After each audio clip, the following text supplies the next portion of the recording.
we have Professor Kameshwari Shabrolu from IIT Bombay. And she's been doing some amazing work in this very contentious issue of misinformation and fake news. So we're very excited to have her here and then hear about her recent work.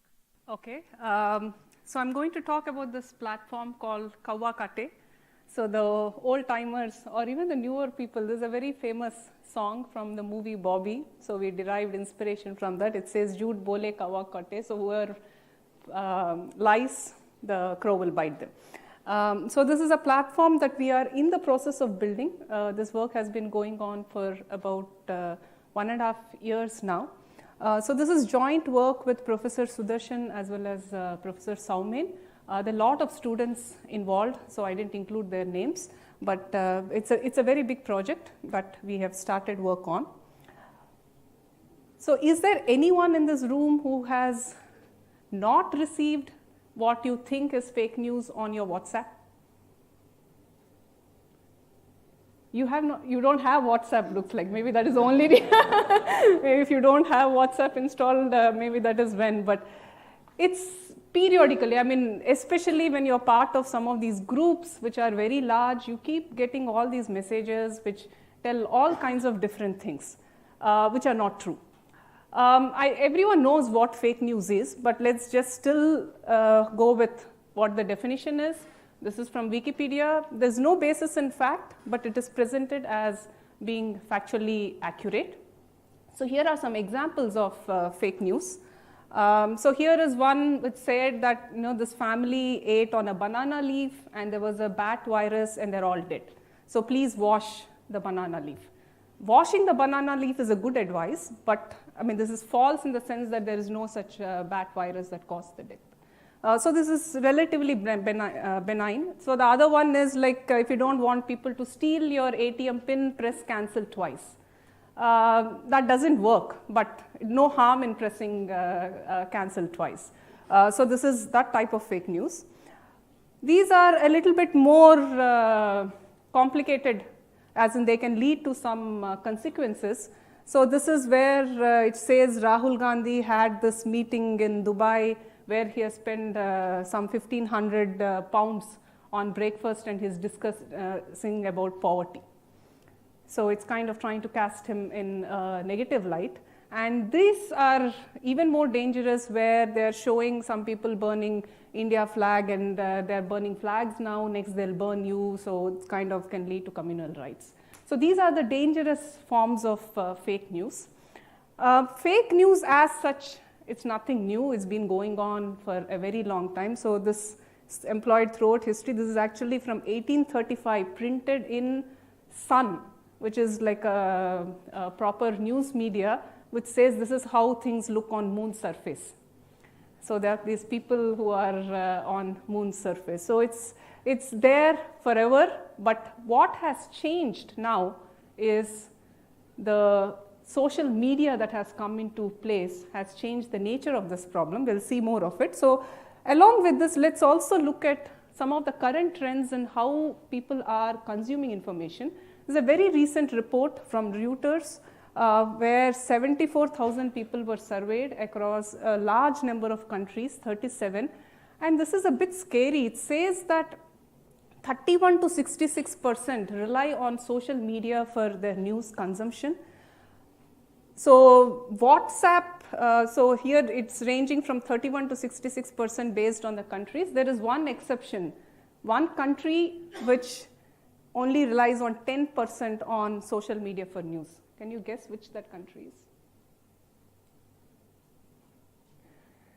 It's Japan. Somehow it's not on it, but majority every other country is like in this mode. And this is even worrying. WhatsApp is being used for news consumption. People like in Malaysia and Brazil, 54% surveyed, 48% surveyed are using WhatsApp as a means for news. So that is, thankfully, some of the other countries it is less, but India, I think, kind of, it's not, is listed in this report, but I think it falls somewhere closer to Brazil.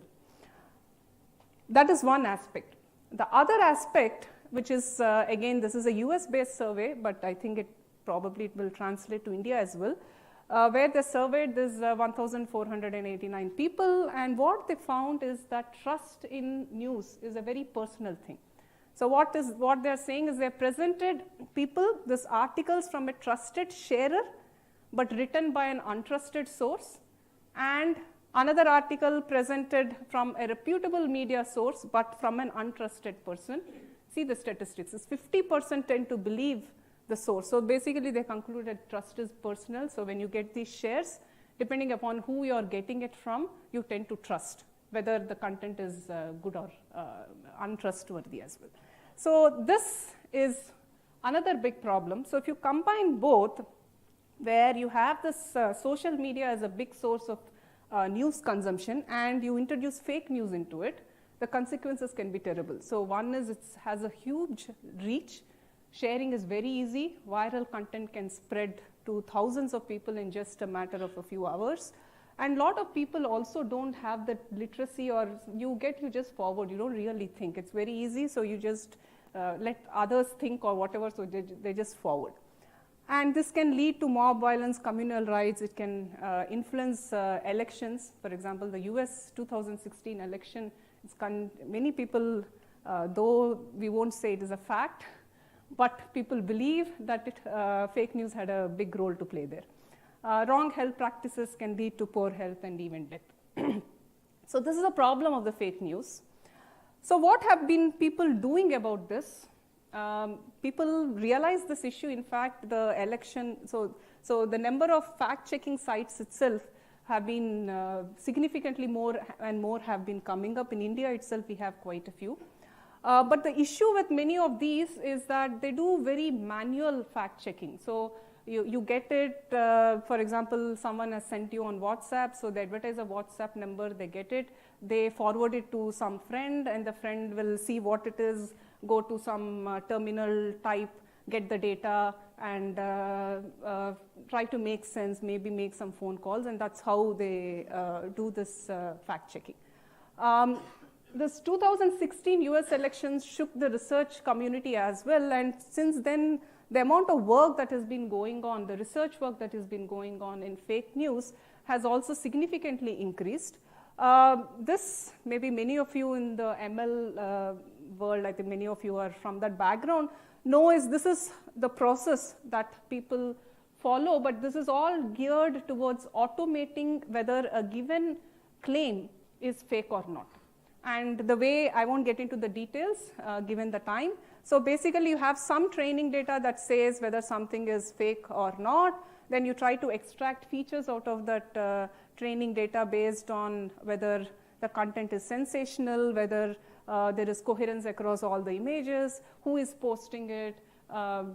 Based on all this, you do some features, and then you use those features in your classification and fusion to make predictions on newer claims that you're getting. So this is a typical thing that is followed. So given all this, where do we fit in? What are we trying to do?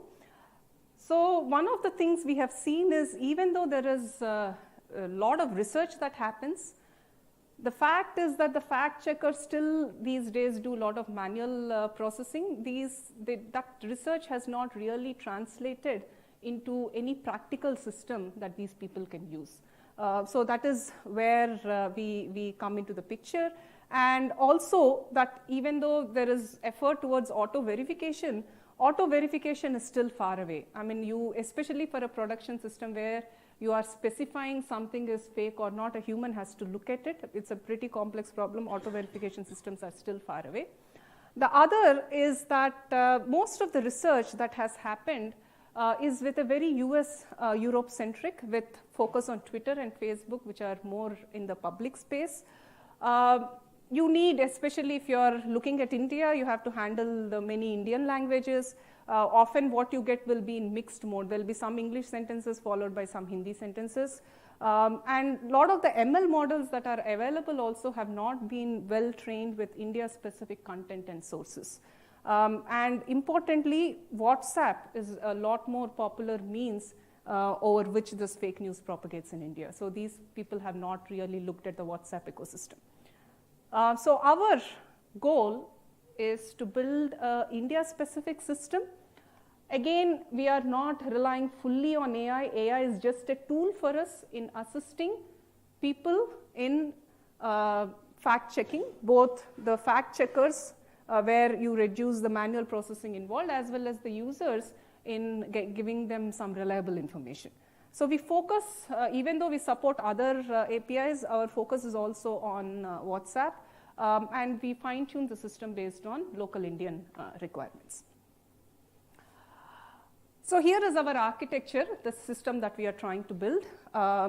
So the idea here is we have an active crawler that goes through existing fact-checking websites, including trusted news media and all. We get a lot of this news verdict evidence from them, and we basically store it in the database after tagging it. So for example, we would like to know whether this claim belongs to political or technology or health. So we do that kind of tagging and put it in our database.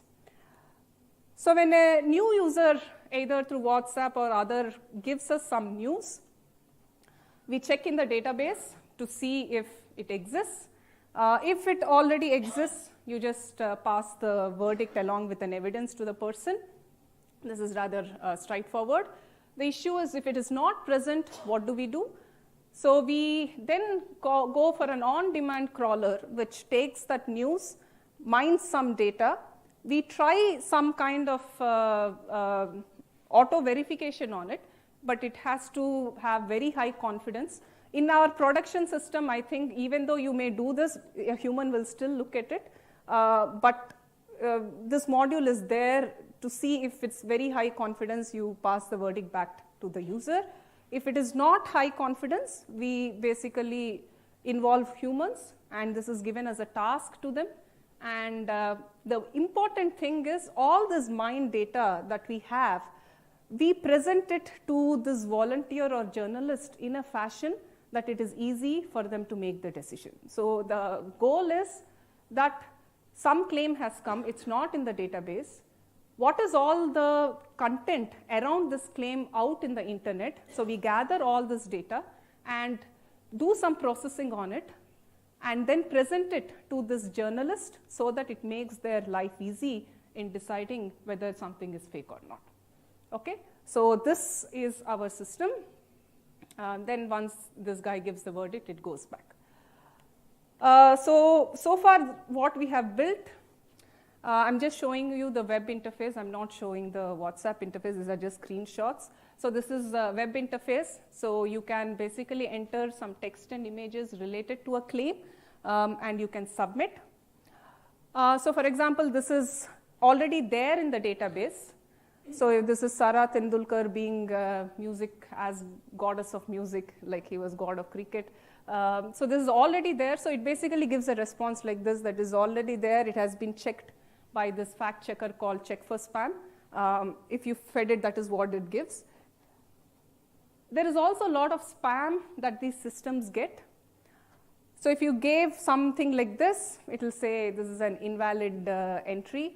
Even this is an image given as an invalid entry. This is text given out as an invalid entry.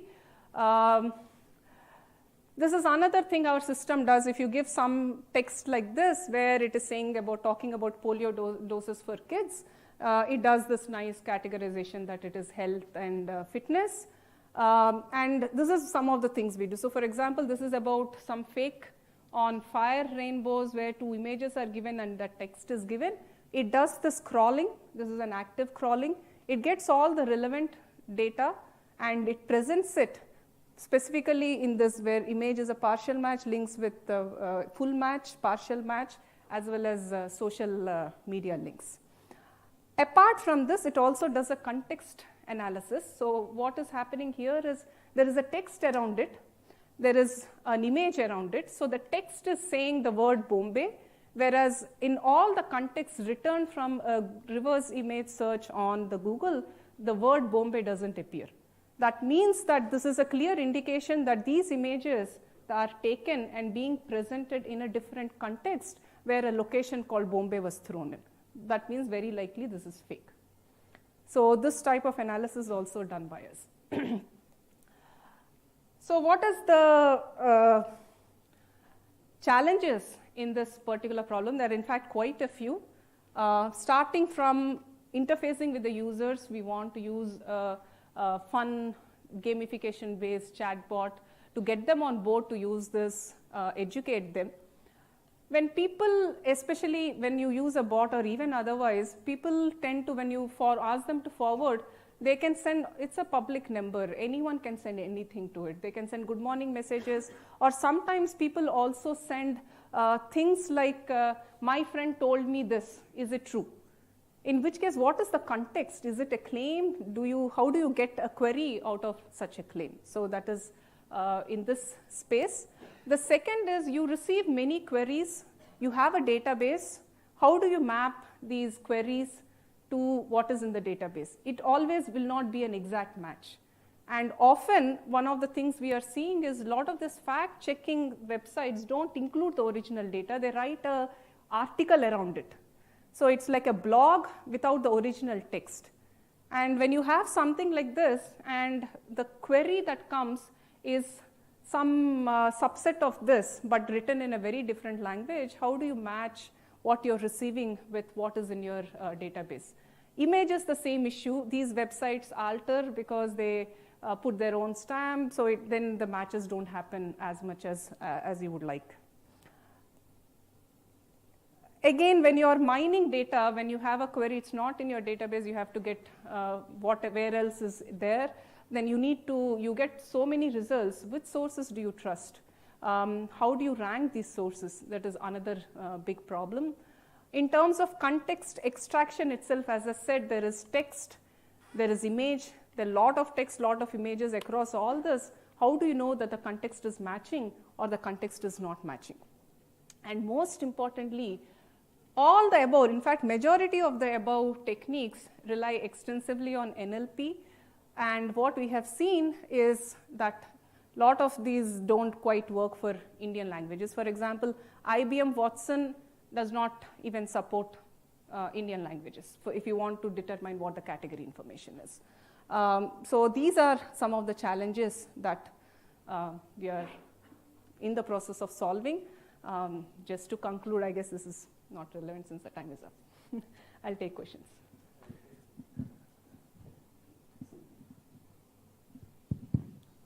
The input for your system is news, am I correct? News or a WhatsApp forward or some claim. News, So whether it is news verification or facts news identification, no, which is a suitable title, I should first. We do. The input for the system is a news. Yes. So question is whether it is news verification or facts news identification. What do you mean by news verification? I did not understand. Whether it is right information or wrong. That also we have to handle. Yeah, that is what I am asking. The title talks about fake news, what is it? Verification. News verification, Yeah. okay. So question is, when it is a news, you verify whether it is right or wrong. Am I correct? Yes, yes. It is something like a statistics hypothesis. You have a statement, a hypothesis, you check whether it is a right true or hypothesis or incorrect hypothesis. Correct? Yeah. So you're saying the title should have been different. It should not be. Okay. You are giving. Okay, fine. I'll think about it. Thank you. So the other thing is something syntax oriented, right? You have a statement, say a judge gave a judgment that says, hang him, not kill him. Hang him, not kill him. Okay, the comma matters, I hope you will be able to appreciate. How this type of things are, classified? So these, as I said, the NLP community for the very longest time has been looking at it. So there are some, again, I'm not from NLP side of stuff. I'm a system builder who is using existing tools to build it. But in our particular system, as I said, there is always a human involved. It's not that we are doing automatically whatever verification and sending stuff back. We use whatever are the existing APIs that are available, gather whatever information and present it at a form which a human, just making the life of them easy in deciding whether something is right or wrong. That specific question of whether how this comma and all is handled, I cannot answer because I'm not an NLP person. Yeah, yeah, it's an NLP problem. Yeah. Other questions?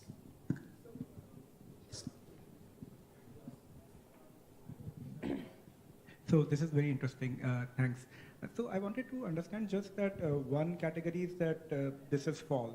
One is this true, but there can be a third category where there's, let's say there's new reporting of news which someone is doing from a small city. So if you don't find anything related to it, what would you say that this could be a new news or? So you have to be honest with, you have to tell, if someone has asked it, you have to tell them that it's something we could not determine, or you could tell with some confidence level also. 80% we can think that this may be false or true, or it cannot be determined, or I think that syntax in which you are communicating with the end user, one has to be clear. So a lot of these current fact checking websites, the way they do is, of course, they display it on their website. So things that are ambiguous, they just drop. They don't even get it on. So the only things that they know for fact they put, the ones they know for false they put, the rest they just don't do anything about it. And in your system you will give a maybe or something? Yeah, we can give a maybe, or we can give with this much confidence level, like along with evidence. Evidence is also important because you can let the person make out for himself or herself whether, let them make their own judgment on what it is. So this is the evidence related to it. What are the sources of fake news here? Actually, you have collected the data from so many sources. So what are the sources actually? So you're saying who generates the fake news? Yeah. The original generator before it gets into WhatsApp and stuff. Is that the question? Yeah. So there are, so for example, in the recent political, especially with the general elections coming up, there are a lot of these party bucks who generally generate a lot of stuff to present the other party in poor light. So a lot of that stuff comes from them. So the others is sometimes I think it is just done to mischief. Like, let's see whatever something is there, let's pass on and so most of the time there is some fixed agenda within you that you want to put someone in the bad light.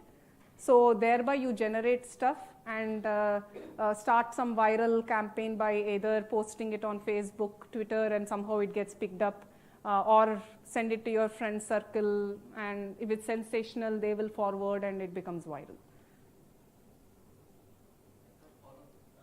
I have a followed up question. How do you identify the source of fake news?